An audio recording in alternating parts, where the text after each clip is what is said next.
ನಾನಿವತ್ತು ಬಹಳ ರುಚಿಯಾಗಿರುವಂತಹ ಬೋಟಿ ಗೊಜ್ಜು ಮಾಡೋದನ್ನ ತೋರಿಸ್ಕೊಡ್ತಾ ಇದ್ದೀನಿ. ನೀವು ಬೀಗರ ಊಟದಲ್ಲಿ ಅಥವಾ ಫಂಕ್ಷನ್ಗಳಲ್ಲಿ ಇರ್ಬೋದು ಅಥವಾ ಹೋಟೆಲ್ಗಳಲ್ಲಿ ಇರ್ಬೋದು, ಯಾವ ರೀತಿ ತಿಂತೀರಾ ಅದೇ ವಿಧಾನದಲ್ಲಿ ತುಂಬಾನೇ ಸಿಂಪಲ್ ಆಗಿ ಮಾಡ್ಕೊಳ್ಳೋದನ್ನ ತೋರಿಸ್ಕೊಡ್ತಾ ಇದ್ದೀನಿ. ತುಂಬಾ ಜನ ಬೋಟಿ ಗೊಜ್ಜನ್ನ ಹಲವಾರು ವಿಧಾನದಲ್ಲಿ ಮಾಡ್ತಾರೆ, ಆದ್ರೆ ನಾನಿವತ್ತು ನಾಟಿ ಸ್ಟೈಲ್ ಅಲ್ಲಿ ಹಾಗೆ ಬೀಗರ ಊಟದಲ್ಲಿ ಹಾಗೆ ಫಂಕ್ಷನ್ಗಳಲ್ಲಿ ಹೋಟೆಲ್ಗಳಲ್ಲಿ ಯಾವ ರೀತಿ ಮಾಡ್ತಾರೋ ಅದೇ ರೀತಿ ವಿಧಾನದಲ್ಲಿ ತುಂಬಾನೇ ಸುಲಭವಾಗಿ ಮಾಡೋದನ್ನ ತೋರಿಸ್ತಾ ಇದ್ದೀನಿ. ಈ ವಿಧಾನದಲ್ಲಿ ಮಾಡ್ಕೊಂಡು ತಿಂದ್ರೆ ಪೂರ್ತಿ ಒಂದೇ ಟೈಮ್ಗೆ ಖಾಲಿ ಮಾಡ್ತಾರೆ, ಅಷ್ಟು ಸಖತ್ತಾಗಿ ಕೂಡ ಇರುತ್ತೆ.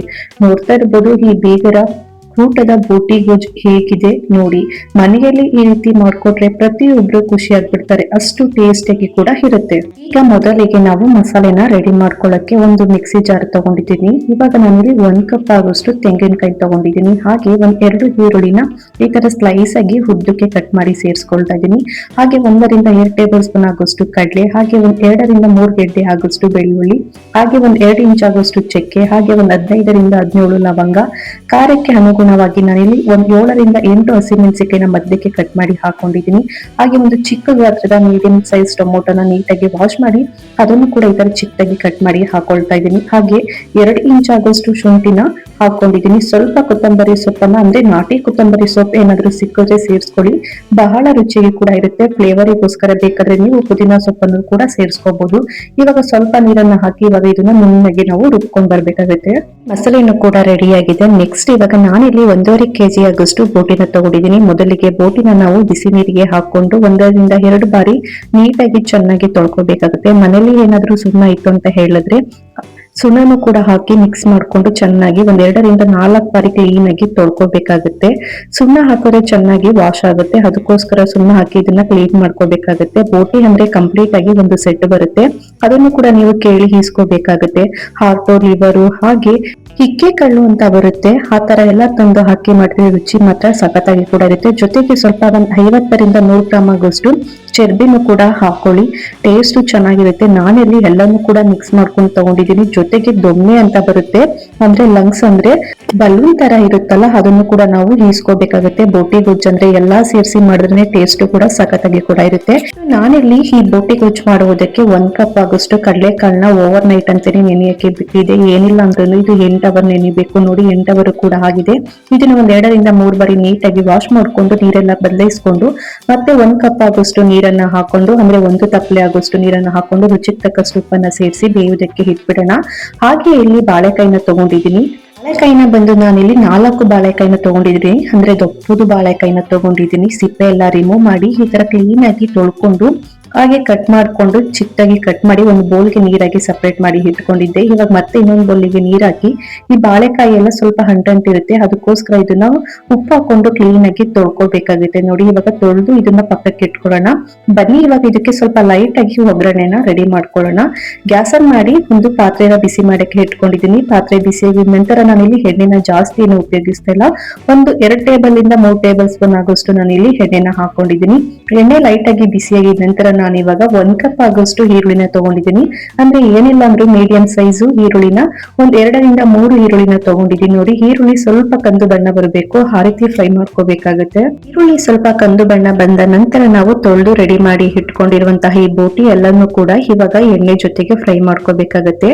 ಬೋಟಿನ ಹಾಕ್ಬೇಕಾದ್ರೆ ಸ್ವಲ್ಪ ನೋಡ್ಕೊಂಡು ಗ್ಯಾಸ್ ಅನ್ನ ಕಡಿಮೆ ಉರಿಯಲ್ಲಿ ಇಟ್ಕೊಂಡು ಈ ಬೋಟಿನ ಸೇರಿಸ್ಕೊಳ್ಳಿ, ಯಾಕಂದ್ರೆ ಎಣ್ಣೆಗೆ ಹಾಕಿದ ತಕ್ಷಣ ಸ್ವಲ್ಪ ಸಿಡಿದ್ ಬಿಡುತ್ತೆ. ಅದಕ್ಕೋಸ್ಕರ ಗ್ಯಾಸ್ ಅನ್ನ ಕಡಿಮೆ ಉರಿಯಲ್ಲಿ ಇಟ್ಕೊಂಡು ಇದನ್ನ ಹಾಕೊಂಡಿದ ನಂತರ ಎಣ್ಣೆಲಿ 5 ರಿಂದ 6 ನಿಮಿಷ ಈ ರೀತಿ ಕ್ಲೀನ್ ಆಗಿ ಫ್ರೈ ಮಾಡ್ಕೋಬೇಕಾಗುತ್ತೆ. ನೋಡಿ ಈ ತರ ಕ್ಲೀನ್ ಆಗಿ ಫ್ರೈ ಮಾಡ್ಕೊಂಡಿದ ನಂತರ ಗ್ಯಾಸ್ ಅನ್ನ ಹೈ ಫ್ಲೇಮ್ ಅಲ್ಲಿ ಇಟ್ಕೊಂಡು ರುಚಿಗೆ ತಕ್ಕಷ್ಟು ಉಪ್ಪನ್ನ ಸೇರಿಸ್ಕೊಂಡು ಹಾಗೆ 1 ಟೇಬಲ್ ಸ್ಪೂನ್ ಆಗೋಷ್ಟು ಅರಿಶಿನ ಪುಡಿನ ಹಾಕೊಂಡು ಇದನ್ನ ಕ್ಲೀನ್ ಆಗಿ ಎಣ್ಣೆಲೆ ಫ್ರೈ ಮಾಡ್ಕೋಬೇಕು. ಈ ಬೋಟಲ್ ಇರುವಂತಹ ಹಸಿ ಸ್ಮೆಲ್ ಎಲ್ಲ ಹೋಗ್ಬೇಕು, ಆ ರೀತಿ ಇದನ್ನ ಎಣ್ಣೆಲಿ ಫ್ರೈ ಮಾಡ್ಕೋಬೇಕಾಗುತ್ತೆ. ಇನ್ನೊಂದು ಕಡೆ ನಾನು ಕಡಲೆಕಾಳನ್ನ ಬೇಯೋಕೆ ಇಟ್ಕೊಂಡಿದ್ನಲ್ಲ, ನೋಡಿ ಇವಾಗ ಕಡಲೆಕಾಳು ಕೂಡ ಬೇಯ್ತಾ ಇದೆ. ನಾವ್ ಇವತ್ತು ಈ ಕಡೆ ಬೋಟಿ ಗೊಜ್ಜನ್ನ ರೆಡಿ ಮಾಡ್ಕೊಳ್ತಾ ಇದ್ರೆ ಈ ಕಡೆ ಕಾಳು ಮತ್ತೇನು ಕೂಡ ರೆಡಿ ಮಾಡ್ಕೋಬಹುದು. ಅಟ್ ಅ ಟೈಮ್ ಬೇಗನೆ ಕೂಡ ಮಾಡ್ಕೋಬಹುದು, ಕುಕ್ಕರ್ ಅಲ್ಲೂ ಕೂಡ ಮಾಡ್ಕೋಬಹುದು. ಬಟ್ ಈ ತರ ಪಾತ್ರೆಯಲ್ಲಿ ಮಾಡಿದ್ರೇನೆ ಟೇಸ್ಟ್ ಕೂಡ ತುಂಬಾನೇ ಚೆನ್ನಾಗಿರುತ್ತೆ ಅಂತ ಹೇಳ್ಬಿಟ್ಟು ನಾನಿಲ್ಲಿ ಪಾತ್ರೆನ ಉಪಯೋಗಿಸಿ ಮಾಡಿ ತೋರಿಸ್ತಾ ಇದ್ದೀನಿ. ನೋಡಿ ಕಡಲೆಕಾಳು ಒಂದೊಂದು ಒಂದು 80% ಅಷ್ಟು ಬೆಂದಿದೆ ನೋಡಿ. ಇಷ್ಟು ಬೆಂದ್ರೆ ಸಾಕು. ಇವಾಗ ತೊಳೆದು ರೆಡಿ ಮಾಡಿ ಇಟ್ಕೊಂಡಿರುವಂತಹ ಬಾಳೆಕಾಯಿ ಕೂಡ ಹಾಕೊಂಡು ಇವಾಗ ಇದಕ್ಕೆ ಸ್ವಲ್ಪ ರುಚಿಗೆ ತಕ್ಕಷ್ಟು ಉಪ್ಪನ್ನ ಸೇರಿಸ್ಕೊಳ್ಳೋಣ. ಯಾಕೆ ಫಸ್ಟೇ ನಾವು ಕಡಲೆಕಾಳುಗೂ ಹಾಕಿರ್ತೀವಿ, ಬಾಳೆಕಾಯಿಗೂ ಕೂಡ ಸ್ವಲ್ಪ ಉಪ್ಪೆಲ್ಲ ಹಿಡಿಬೇಕಲ್ವಾ, ಅದಕ್ಕೋಸ್ಕರ ಉಪ್ಪನ್ನ ಸೇರಿಸ್ಕೊಂಡು ಇದನ್ನ ಬೇಯಕ್ಕೆ ಬಿಟ್ಬಿಡೋಣ. ನೋಡಿ ಈ ಕಡೆನೂ ಕೂಡ ಬೋಟಿ ಎಲ್ಲ ಕ್ಲೀನ್ ಆಗಿ ಎಣ್ಣೆ ಎಲ್ಲ ಫ್ರೈ ಆಗಿದೆ.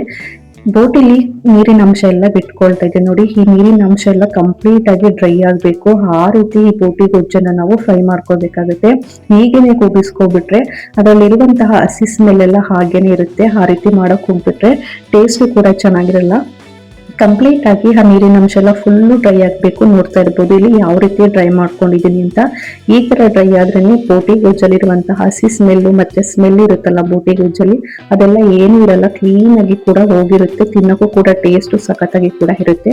ಇವಾಗ ಕ್ಲೀನ್ ಆಗಿ ಫ್ರೈ ಮಾಡ್ಕೊಂಡಿದ ನಂತರ ನಾನಿಲ್ಲಿ 1 ಲೀಟರ್ ಆಗೋಷ್ಟು ನೀರನ್ನ ಸೇರಿಸ್ಕೊಳ್ತಾ ಇದ್ದೀನಿ. ನೀರನ್ನ ಸೇರಿಸ್ಕೊಂಡಿದ ನಂತರ ಒಂದ್ಸಲ ನೀಟಾಗಿ ಮಿಕ್ಸ್ ಮಾಡ್ಕೊಂಡು ಇವಾಗ ಕುಕ್ಕರ್ ಕ್ಯಾಪ್ ಅನ್ನ ಮುಚ್ಚಿ ಏನಿಲ್ಲ ಅಂದ್ರೂ ಇದನ್ನ ನಾವು ಒಂದ್ 7ರಿಂದ 8 ವಿಸಿಲ್ ಕೂಗಿಸ್ಕೋಬೇಕಾಗುತ್ತೆ. ಅವಾಗಲೇ ಈ ಬೋಟಿ ಗೊಜ್ಜು ಕೂಡ ತುಂಬಾನೇ ಸಾಫ್ಟ್ ಆಗಿರುತ್ತೆ ನೋಡಿ. ಇವಾಗ ಇದು ವಿಸಿಲ್ ಬರುವಷ್ಟರಲ್ಲಿ ನೋಡಿ ಇನ್ನೊಂದು ಕಡೆ ನಾವು ಬಾಳೆಕಾಯಿ ಮತ್ತೆ ಕಡಲೆಕಾಳನ್ನ ಹಾಕಿದ್ವಲ್ಲ, ಅದನ್ನು ಕೂಡ ತುಂಬಾನೇ ಕಂಪ್ಲೀಟ್ ಆಗಿ ಈ ಬಾಳೆಕಾಯಿ ಕಡಲೆಕಾಳು ಎರಡನ್ನೂ ಕೂಡ ತುಂಬಾನೇ ಸಾಫ್ಟ್ ಆಗಿ ಕೂಡ ಬೆಂದಿದೆ ನೋಡಿ. ಇಷ್ಟಾದ್ರೆ ಸಾಕು. ಇವಾಗ ಇದನ್ನ ಗ್ಯಾಸ್ ಅನ್ನ ಆಫ್ ಮಾಡಿ ಆ ನೀರನ್ನೆಲ್ಲ ಸೋದಿಸ್ಕೊಂಡು ಸಪ್ರೇಟ್ ಮಾಡಿ ಇಟ್ಕೊಳ್ಳೋಣ. ನೋಡಿ ಇವಾಗ ಕುಕ್ಕರ್ ವಿಸಿಲ್ ಕೂಡ ಒಂದ್ 8ರಿಂದ 9 ವಿಸಿಲ್ ಬರ್ಸ್ಕೊಂಡಿದೀನಿ ನೋಡಿ. ಕಂಪ್ಲೀಟ್ ಆಗಿ ಕುಕ್ಕರ್ ಕೂಡ ತಣ್ಣಗಾಗಿದೆ. ನೋಡ್ತಾ ಇರ್ಬೋದು ಇಲ್ಲಿ ಬೋಟಿ ಗೊಜ್ಜು ಯಾವ ರೀತಿ ಕಂಪ್ಲೀಟ್ ಆಗಿ ಬೆಂದಿದೆ ಅಂತ. ಈ ರೀತಿ ಬೇಯಿಸ್ಕೊಂಡ್ರೇನೆ ತುಂಬಾನೇ ಟೇಸ್ಟ್ ಕೂಡ ಚೆನ್ನಾಗಿರುತ್ತೆ. ನೆಕ್ಸ್ಟ್ ಇವಾಗ ನಾವು ಮಸಾಲೆನ ರೆಡಿ ಮಾಡಿ ಇಟ್ಕೊಂಡಿದ್ವಲ್ಲ, ಆ ಮಸಾಲೆನೂ ಕೂಡ ಸೇರಿಸ್ಕೊಳ್ತಾ ಇದ್ದೀನಿ. ಇವಾಗ ಅದೇ ಜಾರಿಗೆ ಒಂದ್ ಸ್ವಲ್ಪ ನೀರನ್ನ ಹಾಕೊಂಡು ಆ ಮಸಾಲೆ ನೀರನ್ನು ಕೂಡ ಸೇರಿಸ್ಕೊಳ್ಳೋಣ. ಯಾಕಂದ್ರೆ ಮಿಕ್ಸಿ ಜಾರಿಗೆ ಸ್ವಲ್ಪ ಮಸಾಲೆ ಎಲ್ಲ ಅಂಟ್ಕೊಂಡಿರುತ್ತಲ್ಲ, ಅದನ್ನು ಕೂಡ ವೇಸ್ಟ್ ಮಾಡೋದ್ ಬೇಡ ಅಂತ ಹೇಳ್ಬಿಟ್ಟು ಆ ಮಿಕ್ಸಿ ಜಾರಿಗೆ ಸ್ವಲ್ಪ ನೀರನ್ನ ಹಾಕೊಂಡು ಮಿಕ್ಸ್ ಮಾಡ್ಕೊಳ್ತಾ ಇದ್ದೀನಿ. ನೆಕ್ಸ್ಟ್ ಇವಾಗ ನಾವು ಕಡಲೆಕಾಳು ಮತ್ತೆ ಬಾಳೆಕಾಯಿನ ಬೇಯಿಸಿ ರೆಡಿ ಮಾಡಿ ಇಟ್ಕೊಂಡಿದ್ವಲ್ಲ, ಅದನ್ನು ಕೂಡ ಸೇರಿಸ್ಕೊಳ್ತಾ ಇದ್ದೀನಿ. ಇದನ್ನೆಲ್ಲ ಹಾಕೊಂಡಿದ ನಂತರ ಒಂದ್ಸಲ ಕ್ಲೀನ್ ಆಗಿ ಮಿಕ್ಸ್ ಮಾಡ್ಕೋಬೇಕಾಗುತ್ತೆ ನೋಡಿ. ಈ ತರ ಕ್ಲೀನ್ ಆಗಿ ಮಿಕ್ಸ್ ಮಾಡ್ಕೊಂಡಿದ ನಂತರ ನಾನಿಲ್ಲಿ 1 ಟೇಬಲ್ ಸ್ಪೂನ್ ಆಗೋಷ್ಟು ನಾನು ಕಾಶ್ಮೀರ್ ಚಿಲ್ಲಿ ಪೌಡರ್ನ ಹಾಕೊಳ್ತಾ ಇದ್ದೀನಿ. ಹಾಗೇನೆ ಮನೇಲೆ ಮಾಡಿರುವಂತಹ ಖಾರದ ಪುಡಿನ ಒಂದು ದೊಡ್ಡ ಸ್ಪೂನ್ ಅಲ್ಲಿ 1 ಟೇಬಲ್ ಸ್ಪೂನ್ ಆಗೋಷ್ಟು ನಾನಿಲ್ಲಿ ಖಾರದ ಪುಡಿನ ಸೇರಿಸ್ಕೊಳ್ತಾ ಇದ್ದೀನಿ. ಅಷ್ಟೇನೆ, ಬೇರೆ ಯಾವುದೇ ರೀತಿ ಮಸಾಲೆ ಪೌಡರ್ ಅನ್ನ ನಾನಿಲ್ಲಿ ಸೇರಿಸ್ತಾ ಇಲ್ಲ ನೋಡಿ. ಇವಾಗ ಈ ತರ ಎಲ್ಲಾನು ಹಾಕೊಂಡಿದ ನಂತರ ಒಂದ್ಸಲ ನೀಟಾಗಿ ಮಿಕ್ಸ್ ಮಾಡ್ಕೋಬೇಕು. ಈ ತರ ನೀಟಾಗಿ ಮಿಕ್ಸ್ ಮಾಡ್ಕೊಂಡಿದ ನಂತರ ನಾನು ರುಚಿಗೆ ತಕ್ಕಷ್ಟು ಸ್ವಲ್ಪ ಉಪ್ಪನ್ನ ಸೇರಿಸ್ಕೊಂಡು ಮತ್ತೆ ಇವಾಗ ಇದನ್ನ 1 ವಿಸಿಲ್ ಕೂಗಿಸ್ಕೊಳ್ತಾ ಇದ್ದೀನಿ ಅಷ್ಟೇನೆ. ಇವಾಗ 1 ವಿಸಿಲ್ ಕೂಡ ಬಂದಿದೆ. ಕುಕ್ಕರ್ ಕೂಡ ತಣ್ಣಗಾಗಿದೆ. ಕ್ಯಾಪ್ ಓಪನ್ ಮಾಡಿ ತೋರಿಸ್ತಾ ಇದೀನಿ. ಎಷ್ಟು ಕಲರ್ಫುಲ್ ಆಗಿ ಆ ಚಿರ್ಬಿ ಎಲ್ಲ ಬಿಟ್ಕೊಂಡು ಯಾವ ರೀತಿ ಈ ಬೋಟಿ ಗೊಜ್ಜು ರೆಡಿ ಆಗಿದೆ ನೋಡ್ತಾ ಇರ್ಬೋದು. ನೋಡ್ತಾ ಇದ್ರೇನೆ ಬಾಯಲ್ಲೂ ಕೂಡ ನೀರ್ ಬರ್ತಾ ಇದೆ. ಅಷ್ಟು ಟೇಸ್ಟಿ ಕೂಡ ಇರುತ್ತೆ. ಫೈನಲ್ ಟಚ್ ಗೋಸ್ಕರ ನಾನಿಲ್ಲಿ 1 ಟೇಬಲ್ ಸ್ಪೂನ್ ಆಗೋಷ್ಟು ಕೊತ್ತಂಬರಿ ಸೊಪ್ಪನ್ನ ಹಾಕೊಂಡು ಕ್ಲೀನ್ ಆಗಿ ಮಿಕ್ಸ್ ಮಾಡ್ಕೊಂಡ್ರೆ ಆಯ್ತು. ಬಾಯಲ್ಲಿ ನೀರಿರಿಸುವ ಭೀಕರ ಊಟದ ಕಡಲೆಕಾಳು ಬೋಟಿ ಗೊಜ್ಜು ರೆಡಿ ಆಗಿದೆ. ನಾನು ಹೇಳ್ಕೊಟ್ಟ ವಿಧಾನದಲ್ಲಿ ನೀವು ಕೂಡ ಇವತ್ತೇ ಮನೆಯಲ್ಲಿ ಟ್ರೈ ಮಾಡಿ ನೋಡಿ. ಯಾವ ರೀತಿ ಬಂತು ಅಂತ ಮರೆಯದೇ ಕಮೆಂಟ್ ಮೂಲಕ ತಿಳಿಸಿ. ಈ ವಿಡಿಯೋ ಇಷ್ಟ ಆದ್ರೆ ನಿಮ್ಮ ಫ್ಯಾಮಿಲಿಗೂ ಫ್ರೆಂಡ್ಸಿಗೂ ಹೆಚ್ಚೆಚ್ಚು ವಿಡಿಯೋನ ಶೇರ್ ಮಾಡಿ. ಹಾಗೆ ಮರೆಯದೇ ನಮ್ಮ ಚಾನಲ್ನ ಸಬ್ಸ್ಕ್ರೈಬ್ ಮಾಡ್ಕೊಳ್ಳಿ. Thank you.